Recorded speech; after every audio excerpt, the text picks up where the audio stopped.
Hello and welcome back to Baby Elias's Stories. We now return to 20,000 Leagues Under the Sea by Jules Verne. Chapter 5 At a Venture. The voyage of the Abraham Lincoln was for a long time marked by no special incident. But one circumstance happened which showed the wonderful dexterity of Ned Land and proved what confidence we might place him in. The 30th of June, the frigate spoke some American whalers, from whom we learned that they knew nothing about the narwhal, but one of them, the captain of the Monroe, knowing that Ned Land had shipped on board the Abraham Lincoln, begged for his help in chasing a whale they had in sight. Commander Farragut, desirous of seeing Ned Land at work, gave him permission to go on board the Monroe.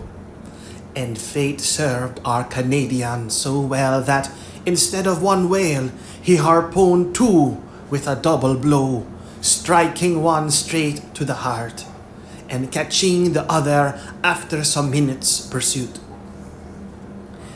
Decidedly, if the monster ever had to do with Ned Land's harpoon, I would not bet in its favor. The frigate skirted the southeast coast of America with great rapidity. The 3rd of July, we were at the opening of the Straits of Magellan, level with Cape Verges, but Commander Farragut would not take a tortuous passage, but doubled Cape Horn. The ship's crew agreed with him, and certainly it was possible that they might meet the narwhal in this narrow pass. Many of the sailors affirmed that the monster could not pass there, that he was too big for that. The 6th of July, about 3 o'clock in the afternoon, the Abraham Lincoln, at 15 miles to the south, doubled the solitary island, this lost rock at the extremity of the American continent, to which some Dutch sailors gave the name of their native town, Cape Horn. The course was taken towards the northwest, and the next day the screw of the frigate was at last beating the waters of the Pacific. "Keep your eyes open," called out the sailors, and they were open widely, both eyes and glasses, a little dazzled, it is true, by the prospect of $2,000, had not an instant's repose. I myself, for whom money had no charms, was not the least attentive on board, giving but few minutes to my meals, but a few hours to sleep, indifferent to either rain or sunshine. I did not leave the poop of the vessel, now leaning on the netting of the forecastle, now on the taffrail. I devoured with eagerness the soft foam which whitened the sea as far as the eye could reach. And how often have I shared the emotion of the majority of the crew when some capricious whale raised its black back above the waves. The poop of the vessel was crowded on a moment. The cabins poured forth a torrent of sailors and officers, each with heaving breast and troubled eye watching the course of the cetacean. I looked and looked till I was nearly blind, whilst Conseil kept repeating in a calm voice, "If, sir, you would not squint so much, you would see better." But vain excitement. The Abraham Lincoln checked its speed and made for the animal signaled, a simple whale, or common cahalote, which soon disappeared amidst a storm of abuse. But the weather was good. The voyage was being accomplished under the most favorable auspices. It was then the bad season in Australia, the July of that zone corresponding to our January in Europe, but the sea was beautiful and easily scanned round a vast circumference. The 20th of July, the Tropic of Capricorn was cut by 105 degrees of longitude, and the 27th of the same month we crossed the equator on the 110th meridian. This passed, the frigate took a more decided westerly direction and scoured the central waters of the Pacific. Commander Farragut thought, and with reason, that it was better to remain in deep water and keep clear of continents or islands, which the beast itself seemed to shun, perhaps because there was not enough water for him, suggested the greater part of the crew. The frigate passed at some distance from the Marquesas and the Sandwich Islands, crossed the Tropic of Cancer and made for the China Seas. We were on the theater of the last diversions of the monster, and to say truth, we no longer lived on board. The entire ship's crew were undergoing a nervous excitement, of which I can give no idea. They could not eat. They could not sleep. 20 times a day, a misconception or an optical illusion of some sailor seated on the taffrail would cause dreadful perspirations. And these emotions, 20 times repeated, kept us in a state of excitement so violent that a reaction was unavoidable. And truly, reaction soon showed itself. For 3 months, during which a day seemed an age, the Abraham Lincoln furrowed all the waters of the northern Pacific, running at whales, making sharp deviations from her course, veering suddenly from one tack to another, stopping suddenly, putting on steam and backing ever and anon at the risk of deranging her machinery. And not one point of the Japanese or American coast was left unexplored. The warmest partisans of the enterprise now became its most ardent detractors. Reaction mounted from the crew to the captain himself, and certainly, had it not been for the resolute determination on the part of Captain Farragut, the frigate would have headed due southward. This useless search could not last much longer. The Abraham Lincoln had nothing to reproach herself with. She had done her best to succeed. Never had an American ship's crew shown more zeal or patience. Its failure could not be placed to their charge. There remained nothing but to return. This was represented to the commander. The sailors could not hide their discontent, and the service suffered. I will not say there was a mutiny on board, but after a reasonable period of obstinacy, Captain Farragut, as Columbus did, asked for 3 days' patience. If in 3 days the monster did not appear, the man at the helm should give 3 turns of the wheel, and the Abraham Lincoln would make for the European seas. This promise was made on the 2nd of November. It had the effect of rallying the ship's crew. The ocean was watched and with renewed attention.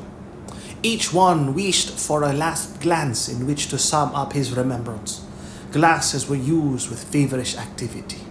It was a grand defiance given to the giant narwhal, and he could scarcely fail to answer the summons and appear. 2 days passed. The steam was at half pressure. 1,000 schemes were tried to attract the attention and stimulate the apathy of the animal in case it should be met in those parts. Large quantities of bacon were trailed in the wake of the ship, to the great satisfaction, I must say, of the sharks. Small craft radiated in all directions around the Abraham Lincoln as she lay to, and did not leave a spot of the sea unexplored. But the night of the 4th of November arrived without the unveiling of this submarine mystery. The next day, The 5th of November at 12, the delay would, morally speaking, expire. After that time, Commander Farragut, faithful to his promise, was to turn the course to the southeast and abandon forever the northern regions of the Pacific. The frigate was then in 31 degrees 15 minutes north latitude and 136 degrees 42 minutes east longitude. The coast of Japan still remained less than 200 miles to leeward. Night was approaching. They had just struck 8 bells. Large clouds veiled the face of the moon. Then, in its first quarter, the sea undulated peaceably under the stern of the vessel. At that moment, I was leaning forward on the starboard netting.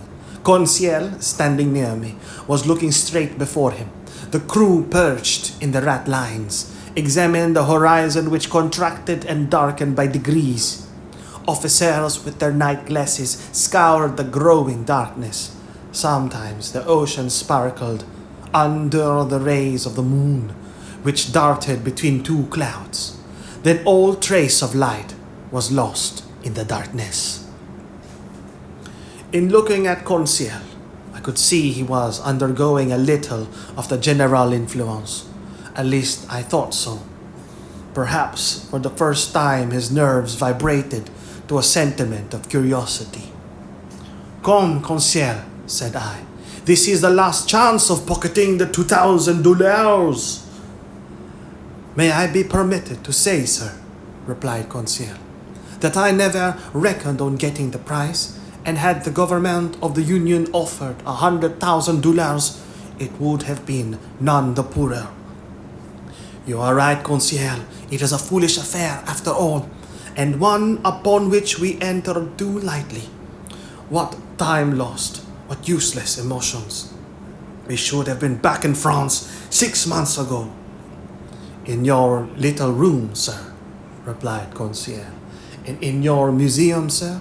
And I should have already classed all your fossils, sir, and the Babirusa would have been installed in its cage in the Jardin des Plantes, and have drawn all curious people of the capital. As you say, Conseil, I fancy we shall run a fair chance of being laughed at for our pains." "That's tolerably certain," replied Conseil quietly. "I think they will make fun of you, sir. And must I say it?" "Go on, my good friend." "Well, sir, you will only get your deserts." "Indeed." "When one has the honor of being a savant as you are, sir, one should not expose oneself to—" Conseil had not time to finish his compliment. In the midst of general silence, a voice had just been heard. It was the voice of Ned Land shouting, "Look out there! The very thing we are looking for, on our weather beam!" Chapter 6. At Full Steam. At this cry, the whole ship's crew hurried towards the harpooner. Commander, officers, masters, sailors, cabin boys, even the engineers left their engines, and the stokers their furnaces. The order to stop her had been given, and the frigate now simply went on by her own momentum. The darkness was then profound, and however good the Canadian's eyes were, I asked myself how he had managed to see, and what he had been able to see. My heart beat as if it would break, but Ned Land was not mistaken, and we all perceived the object he pointed to. At 2 cables' length from the Abraham Lincoln, on the starboard quarter, the sea seemed to be illuminated all over. It was not a mere phosphoric phenomenon. The monster emerged some fathoms from the water, and then threw out that very intense but mysterious light mentioned in the report of several captains. This magnificent irradiation must have been produced by an agent of great shining power. The luminous part traced on the sea an immense oval, much elongated, the center of which condensed a burning heat. whose overpowering brilliancy died out by successive gradations. "It is only massing of phosphoric particles," cried one of the officers. "No, sir, certainly not," I replied. "That brightness is of an essentially electrical nature. Besides, see, it moves. It is moving forwards, backwards. It is darting towards us." A general cry arose from the frigate. "Silence," said the captain. "Up with the helm! Reverse the engines!" The steam was shut off, and the Abraham Lincoln, beating to port, described a semicircle. "Right the helm! Go ahead!" cried the captain. These orders were executed, and the frigate moved rapidly from the burning light. I was mistaken. She tried to sheer off, but the supernatural animal approached with a velocity double her own. We gasped for breath. Stupefaction more than fear made us dumb and motionless. The animal gained on us, sporting with the waves. It made the round for the frigate, which was then making 14 knots, and enveloped it with its electric rings like luminous dust. Then it moved away 2 or 3 miles, leaving a phosphorescent track,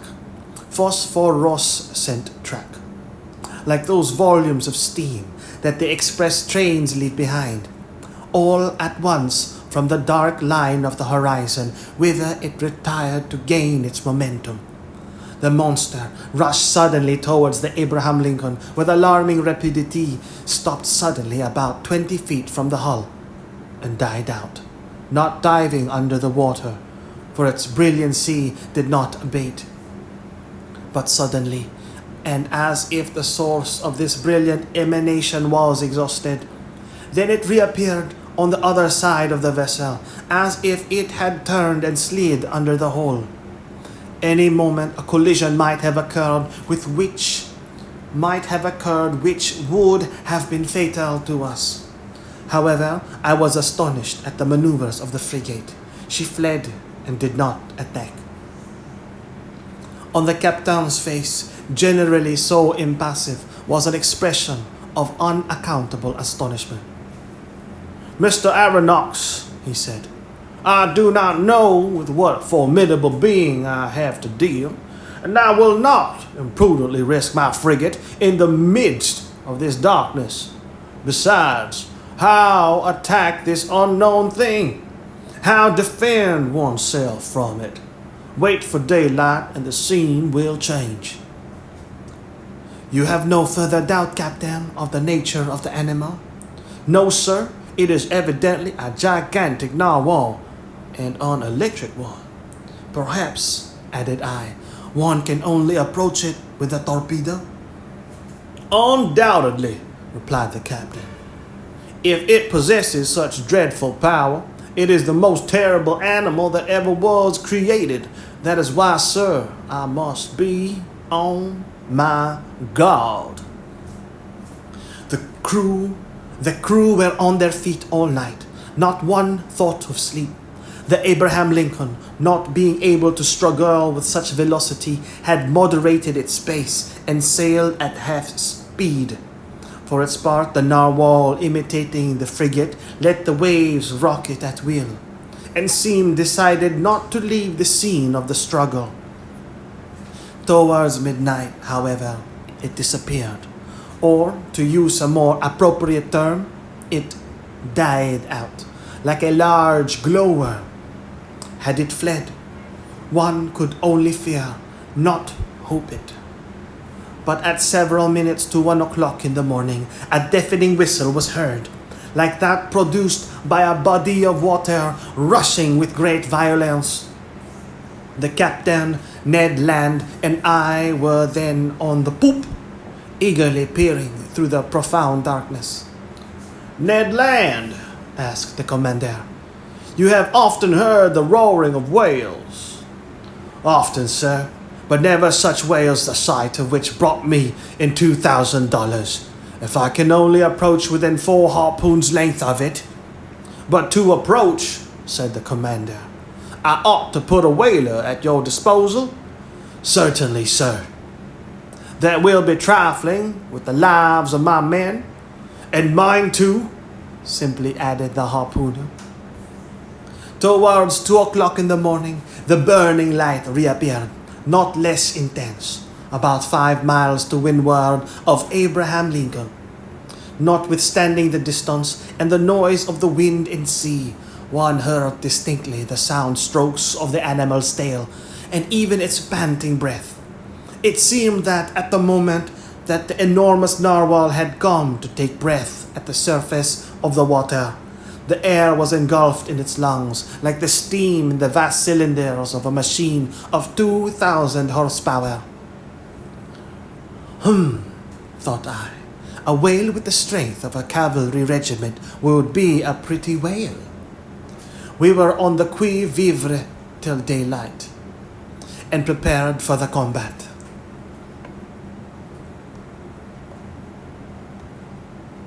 Qui vivre. On the alert or lookout.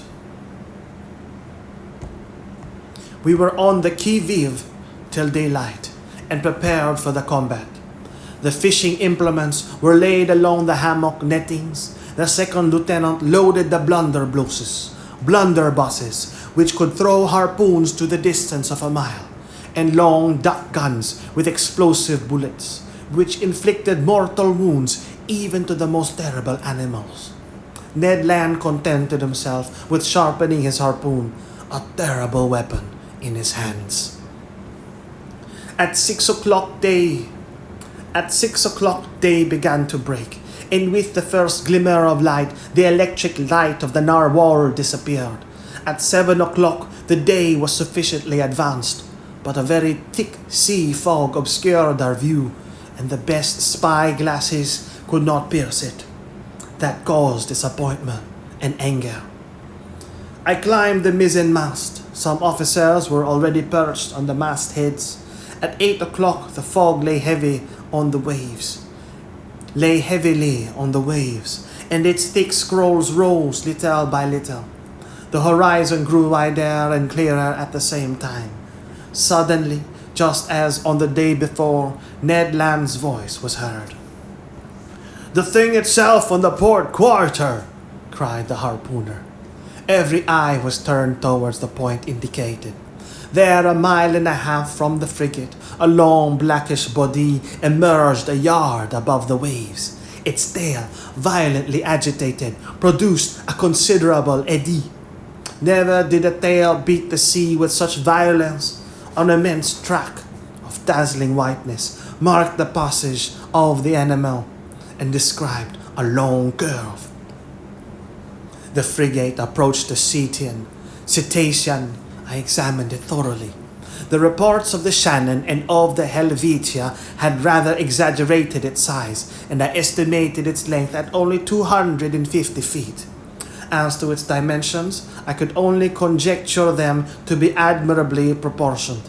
While I watched this phenomenon, 2 jets of steam and water were ejected from its vents, and rose to the height of 120 feet. Thus I ascertained its way of breathing. I concluded definitely that it belonged to the vertebrate branch, class Mammalia.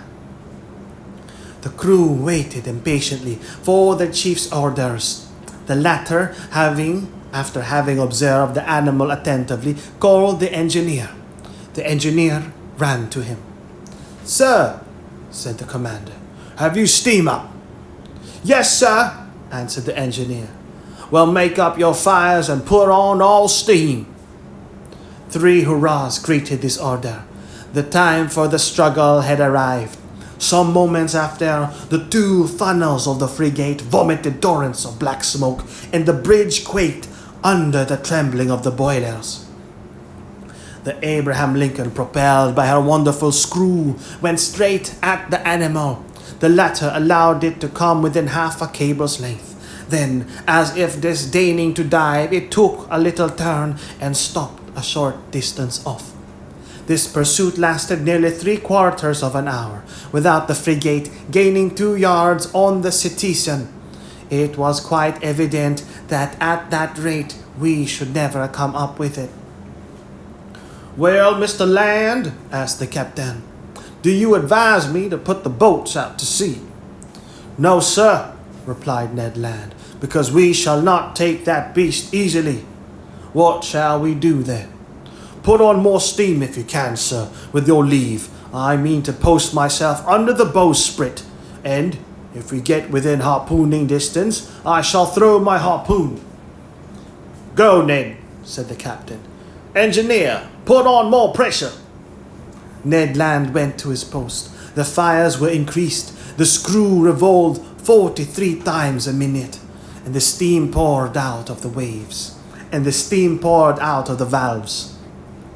We heaved the log and calculated that the Abraham Lincoln was going at the rate of 18.5 miles an hour. But the cursed animal swam at the same speed. For a whole hour the frigate kept up this pace without gaining 6 feet. It was humiliating for one of the swiftest sailors in the American Navy. A stubborn anger seized the crew. The sailors abused the monster, who, as before, disdained to answer them.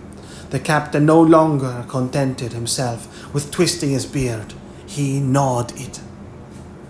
The engineer was called again. "You have turned full steam on?" "Yes, sir," replied the engineer. The speed of the Abraham Lincoln increased. Its masts trembled down to their stepping holes, and the clouds of smoke could hardly find way out of the narrow funnels. They heaved the log a second time. "Well?" asked the captain of the man at the wheel. 19 miles and 3/10, sir." "Clap on more steam." The engineer obeyed. The manometer showed 10 degrees, but the cetacean grew warm itself, no doubt, for without straining itself, it made 19.3 miles. What a pursuit!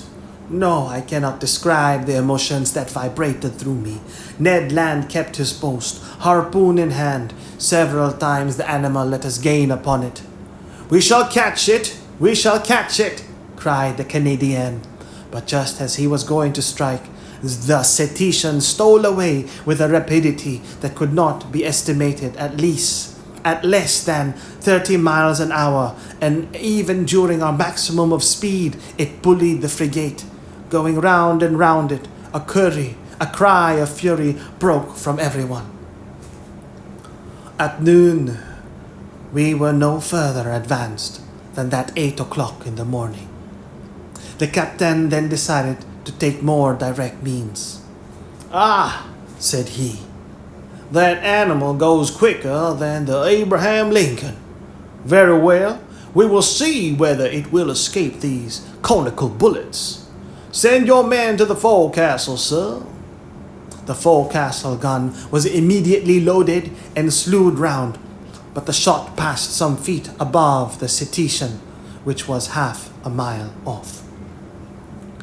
"Another, more to the right," cried the commander, "and $5 to whoever will hit that infernal beast." The old gunner with a grey beard that I can see now, with steady eye and grave face, went up to the gun and took a long aim. A loud report was heard, with which were mingled with the cheers of the crew. The bullet did its work. It hit the animal, and sliding off the rounded surface, was lost in 2 miles' depth of sea. The chase began again, and the captain, leaning towards me, said, "I will pursue that beast till my frigate bursts up." "Yes," I answered, "and you will be quite right to do it." I wished the beast would exhaust itself and not be insensible to fatigue like a steam engine, but it was of no use. Hours passed without its showing any signs of exhaustion. However, it must be said in praise of the Abraham Lincoln that she struggled on indefatigably. I cannot reckon the distance she made under 300 miles during this unlucky day, November the 6th. But night came on and overshadowed the rough ocean. Now I thought our expedition was at an end, and that we should never again see the extraordinary animal. I was mistaken. At 10 minutes to 11 in the evening, the electric light reappeared 3 miles to windward of the frigate, as pure, as intense as during the preceding night. The narwhal seemed motionless, perhaps tired with its day's work. It slept, letting itself float with the undulation of the waves. Now was a chance of which the captain resolved to take advantage. He gave his orders. The Abraham Lincoln kept up half steam and advanced cautiously so as not to awake its adversary. It is no rare thing to meet in the middle of the ocean whales. It is no rare thing to meet in the middle of the ocean whales so sound asleep that they can be successfully attacked, and Ned Land had harpooned more than one during its sleep. The Canadian went to take his place again under the bowsprit. The frigate approached noiselessly, stopped at 2 cables' length from the animal, and following its track. No one breathed. A deep silence reigned on the beach. We were not 100 feet from the burning focus, the light of which increased and dazzled our eyes. At this moment, leaning on the forecastle bulwark, I saw below me Ned Land grappling the martingale in one hand, brandishing his terrible harpoon in the other, scarcely 20 feet from the motionless animal. Suddenly, his arm straightened, and the harpoon was thrown. I heard the sonorous stroke of the weapon, which seemed to have struck a hard body. The electric light went out suddenly, and 2 enormous waterspouts broke over the bridge of the frigate, rushing like a torrent from stem to stern, overthrowing men and breaking the lashings of the spars. A fearful shock followed, and thrown over the rail without having time to stop myself, I fell into the sea. Chapter 7. An unknown species of whale. This unexpected fall so stunned me that I have no clear recollection of my sensations at the time. I was at first drawn down to a depth of about 20 feet. I am a good swimmer, though without pretending to rival Byron or Edgar Poe, who were masters of the art. And in that plunge, I did not lose my presence of mind. 2 vigorous strokes brought me to the surface of the water. My first care was to look for the frigate. Had the crew seen me disappear? Had the Abraham Lincoln veered round? Would the captain put out a boat? Might I hope to be saved? The darkness was intense. I caught a glimpse of a black mass disappearing in the east, its beacon lights dying out in the distance. It was the frigate. I was lost. "Help! Help!" I shouted, swimming towards the Abraham Lincoln in desperation. My clothes encumbered me. They seemed glued to my body and paralyzed my movements. I was sinking. I was suffocating. "Help!" This was my last cry. My mouth filled with water. I struggled against being drawn down the abyss. Suddenly, my clothes were seized by a strong hand, and I felt myself quickly drawn up to the surface of the sea. And I heard, yes, I heard these words pronounced in my ear. "If master would be so good as to lean on my shoulder, master would swim with much greater ease." I seized with one hand my faithful Conseil's arm. "Is it you?" said I. "You?" "Myself," answered Conseil, "and waiting master's orders." "That shock threw you as well as me into the sea." No, but being in my master's service, I followed him. The worthy fellow thought that was but natural. And the frigate? I answered. I asked. The frigate? Replied Conseil, turning on his back. I think that master had better not count too much on her. You think so? I say that at the time I threw myself into the sea, I heard the men at the wheel say, the screw and the rudder are broken. Broken? Oui, yes, broken by the monster's teeth. It is the only injury the Abraham Lincoln has sustained, but it is a bad lookout for us. She no longer answers her helm. Then we are lost. Perhaps so, calmly answered Conseil. However, we have still several hours before us, and one can do a good deal in some hours. Conseil's imperturbable coolness. Imperturbable. Imperturbable. Imperturbable. Imperturbable. Unable to be upset or excited. Calm. Imperturbable. Conseil's imperturbable coolness set me up again. I swam more vigorously, but cramped by my clothes, which stuck to me like a leaden weight. I felt great difficulty in bearing up. Conseil saw this. Well, master, let me make a slit, said he, and slipping an open knife under my clothes, he ripped them up from top to bottom very rapidly. Then he cleverly slipped them off me while I swam for both of us. Then I did the same for Conseil, and we continued to swim near to each other. Nevertheless, our situation was no less terrible. Perhaps our disappearance had not been noticed, and if it had been, the frigate could not tack, being without its helm. Conseil argued on this supposition, and laid his plans accordingly. This quiet boy was perfectly self-possessed.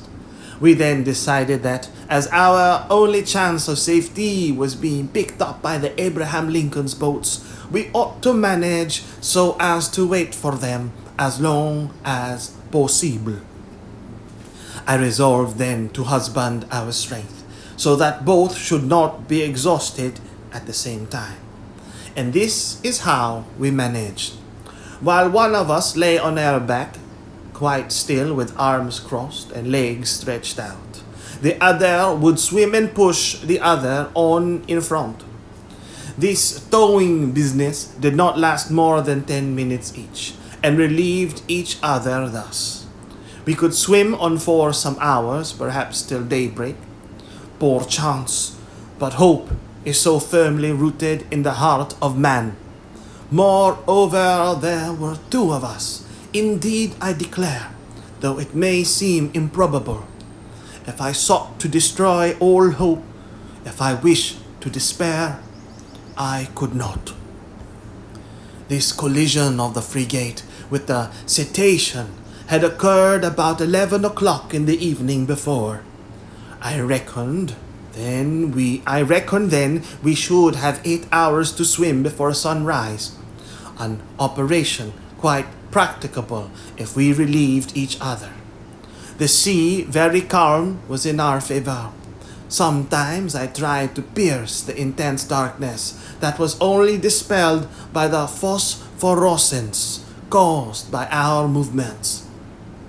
I watched the luminous waves that broke over my hand, whose mirror-like surface was spotted with silvery rings. One might have said that we were in a bath of quicksilver. Near 1 o'clock in the morning, I was seized with dreadful fatigue. My limbs stiffened under the strain of violent cramp.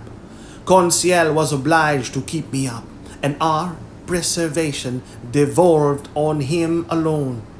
I heard the poor boy pant, his breath becoming short and hurried. I found that he could not keep up much longer. "Leave me!" Leave me, I said to him. Leave my master? Never, replied he. I would drown first. Just then the moon appeared through the fringes of a thick cloud that the wind was driving to the east. The surface of the sea glittered with its rays. This kindly light reanimated us. My head got better again. I looked at all points of the horizon. I saw the frigate. She was 5 miles from us and looked like a dark mass, hardly discernible, but no boats. I would have cried out, but what good would it have been at such a distance? My swollen lips could utter no sounds. Conseil could articulate some words, and I heard him repeat at intervals, "Help! Help!" Our movements were suspended for an instant. We listened. It might be only a singing in the ear, but it seemed to me as if a cry answered the cry from Conseil. "Did you hear?" I murmured. Yes, we. And Conseil gave one more despairing cry. This time there was no mistake. A human voice responded to ours. Was it the voice of another unfortunate creature, abandoned in the middle of the ocean? Some other victim of the shock sustained by the vessel? Or rather, was it a boat from the frigate that was hailing us in the darkness? Conseil made a last effort, and leaning on my shoulder while I struck out in a desperate effort, he raised himself half out of the water, then fell back exhausted. "What did you see?" "I saw," murmured he. "I saw, but do not talk. Reserve all your strength." What had he seen? Then, I know not why, the thought of the monster came into my head for the first time. But that voice, the time is past for Jonas to take refuge in whales' bellies. However, Conseil was towing me again. He raised his head sometimes, looked before us, and uttered a cry of recognition, which was responded to by a voice that came nearer and nearer. I scarcely heard it. My strength was exhausted. My fingers stiffened. My hand afforded me no support no longer. My mouth convulsively opening, filled with salt water. Cold crept over me. I raised my head for the last time. Then I sank. At this moment, a hard body struck me. I clung to it. Then I felt that I was being drawn up, that I was brought to the surface of the water, that my chest collapsed. I fainted. It is certain that I soon came to, thanks to the vigorous rubbings that I received. I half opened my eyes. "Conseil," I murmured. "Does master call me?" asked Conseil. Just then, by the waning light of the moon, which was sinking down to the horizon, I saw a face which was not Conseil's, and which I immediately recognized. "Ned!" I cried. "The same, sir, who is seeking his prize," replied the Canadian. "Were you thrown into the sea by the shock to the frigate?" "Yes, Professor, but more fortunate than you, I was able to find a footing almost directly upon a floating island. An island, or more correctly speaking, on our gigantic narwhal." "Explain yourself, Ned." "Only I soon found out why my harpoon had not entered its skin and was blunted." "Why, Ned? Why? Pourquoi?" "Because, Professor, that beast is made of sheet iron." The Canadian's last words produced a sudden revolution in my brain. I wriggled myself quickly to the top of the being or object half out of the water, which served us for a refuge. I kicked it. It was evidently a hard, impenetrable body, and not the soft substance that forms the bodies of the great marine mammalia.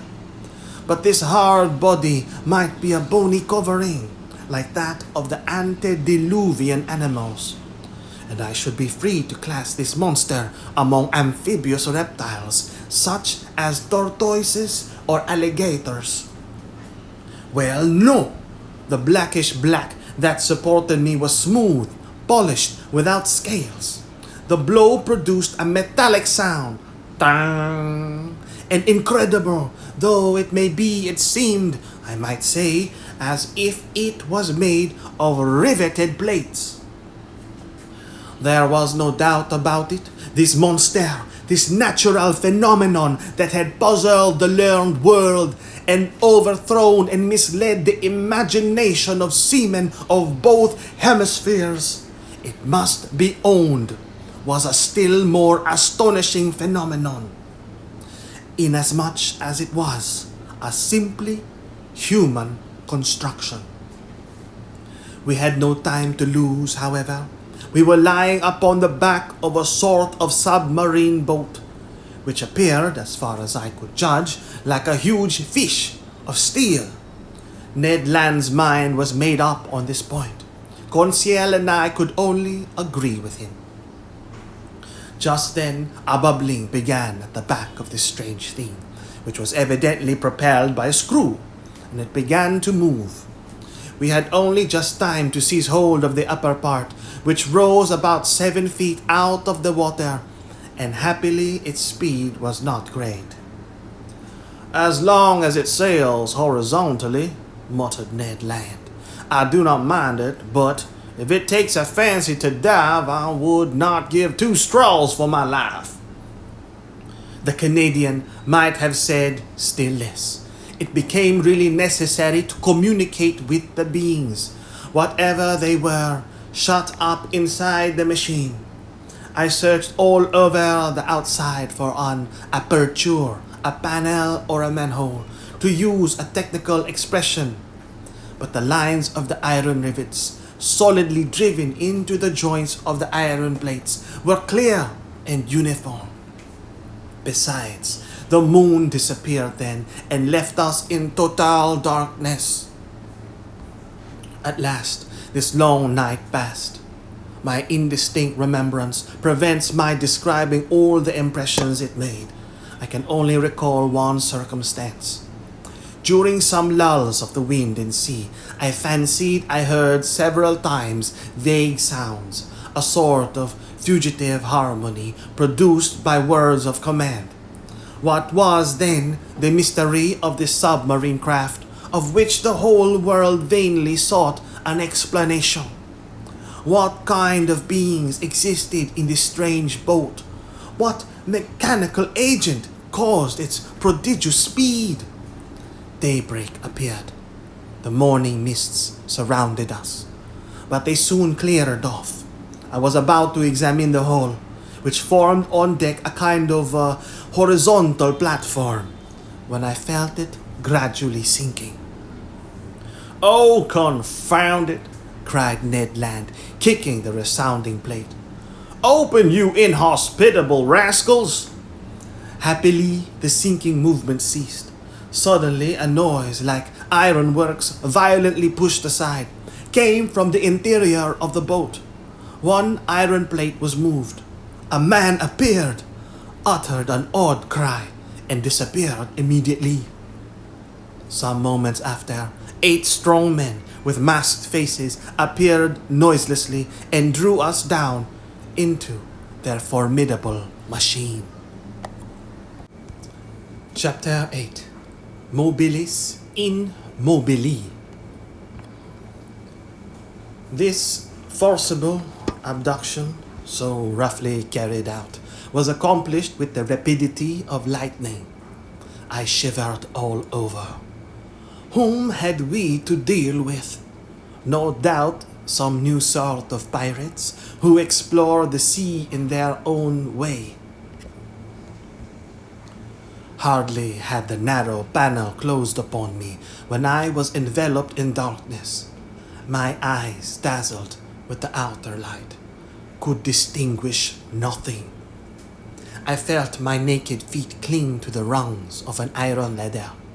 Ned Land and Conseil, firmly seized, followed me.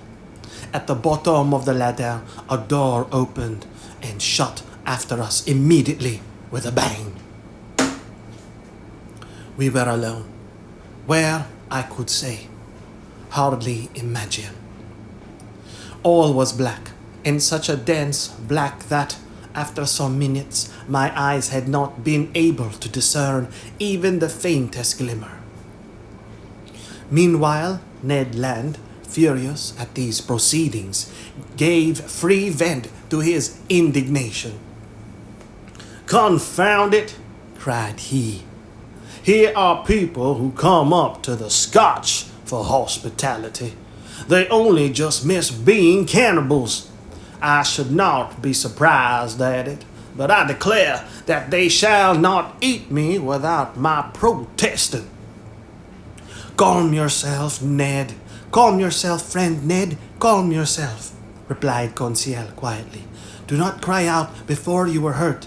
We are not quite done for yet." "Not quite," sharply replied the Canadian. "But pretty near, at all events. Things look black. Happily, my bowie knife I have still, and I can always see well enough to use it. The first of these pirates who lays a hand on me—" "Do not excite yourself, Ned," I said to the harpooner, "and do not compromise us by useless violence. Who knows that they will not listen to us? Let us rather try to find out where we are." I groped about. In 5 steps I came to an iron wall made of plates bolted together. The turning back, I struck against a wooden table, near which were ranged several stools. The boards of this prison were concealed under a thick mat, which deadened the noise of the feet. The bare walls revealed no trace of window or door. Conseil, going round the verse way, met me, and we went back to the middle of the cabin, which measured about 20 feet by 10. As to its height, Ned Land, in spite of his own great height, could not measure it. Half an hour had already passed without our situation being bettered, when the dense darkness suddenly gave way to extreme light. Our prison was suddenly lighted. That is to say, it became filled with a luminous matter, so strong that I could not bear it at first. In its whiteness and intensity, I recognized that electric light which played round the submarine boat like a magnificent phenomenon of phosphorescence. After shutting my eyes involuntarily, I opened them and saw that this luminous agent came from a half-globe, unpolished, placed in the roof of the cabin. At last one can see," cried Ned Land, who, knife in hand, stood on the defense. "Yes," said I, "but we are still in the dark about ourselves." "Let master have patience," said the imperturbable Conseil. The sudden lighting of the cabin enabled me to examine it minutely. It only contained a table and 5 stools. The invisible door might be hermetically sealed. No noise was heard. All seemed dead in the interior of this boat. Did it move? Did it float on the surface of the ocean? Or did it dive into its depths? I could not guess. A noise of bolts was now heard. The door opened, and 2 men appeared. One was very short, very muscular, broad-shouldered, with robust limbs, strong head, and an abundance of black hair, thick mustache, a quick, penetrating look, and the vivacity which characterizes the population of southern France. The second stranger merits a more detailed description. I made out his prevailing qualities directly: self-confidence, because his head was well set on his shoulders and his black eyes looked around with cold assurance. calmness for his skin, rather pale, showed his coolness of blood. Energy evinced by the rapid contraction of his lofty brows, and courage because his deep breathing denoted great power of lungs. Whether this person was 35 or 50 years of age, I could not say. He was tall, had a large forehead, straight nose, a clearly cut mouth, beautiful teeth with fine taper hands, indicative of a highly nervous temperament. This man was certainly the most admirable specimen I had ever met. One particular feature was his eyes, rather far from each other, and which could take in nearly a quarter of the horizon at once. This faculty, I verified it later, gave him a range of vision far superior to Ned Land's. When this stranger fixed upon an object, his eyebrows met, his large eyelids closed around so as to contract the range of his vision, and he looked as if he magnified the objects lessened by distance, as if he pierced those sheets of water so opaque to our eyes, and as if he read the very depths of the seas. The two strangers, with caps made from the fur of the sea otter and shod with sea boots of sealskin, were dressed in clothes of a particular texture, which allowed free movement of the limbs. The taller of the two, evidently the chief on board, examined us with great attention, without saying a word, then turning to his companion, talked with him in an unknown tongue. It was sonorous, harmonious, and flexible dialect, the vowels seeming to admit of very varied accentuation. The other replied by a shake of the head, and added 2 or 3 perfectly incomprehensible words. Then he seemed to question me by a look. I replied in good French that I did not know his language, but he seemed not to understand me, and my situation became more embarrassing. "If master were to tell our story," said Conseil, "perhaps these gentlemen may understand some words." I began to tell our adventures, articulating each syllable clearly and without omitting one single detail. I announced our names and rank, introducing in person Professor Aronnaud, his servant Conseil, and Master Ned Land, the harpooner. The man with the soft, calm eyes listened to me quietly, even politely and with extreme attention, but nothing in his countenance indicated that he had understood my story. When I finished, he said not a word. There remained one resource, to speak English. Perhaps they would know this almost universal language. I knew it, as well as the German language, well enough to read it fluently, but not to speak it correctly. But anyhow, we must make ourselves understood. "Go on in your turn," I said to the harpooner. "Speak your best Anglo-Saxon and try to do better than I." Ned did not beg off and recommenced our story. To his great disgust, the harpooner did not seem to have made himself more intelligible than I had. Our visitors did not stir. They evidently understood neither the language of England nor of France. Very much embarrassed, after having vainly exhausted our speaking resources, I knew not what part to take, when Conseil said, "If master will permit me, I will relate it in German." But in spite of the elegant terms and good accent of the narrator, the German language had no success. At last, nonplussed, I tried to remember my first lessons and to narrate our adventures in Latin, but with no better success. The last attempt being of no avail, the two strangers exchanged some words in their unknown language and retired. The door shut. "It is an infamous shame," cried Ned Land, who broke out for the 20th time. "We speak to those rogues in French, English, German, and Latin, and not one of them has the politeness to answer." "Calm yourself," I said to the impetuous Ned. "Anger will do no good."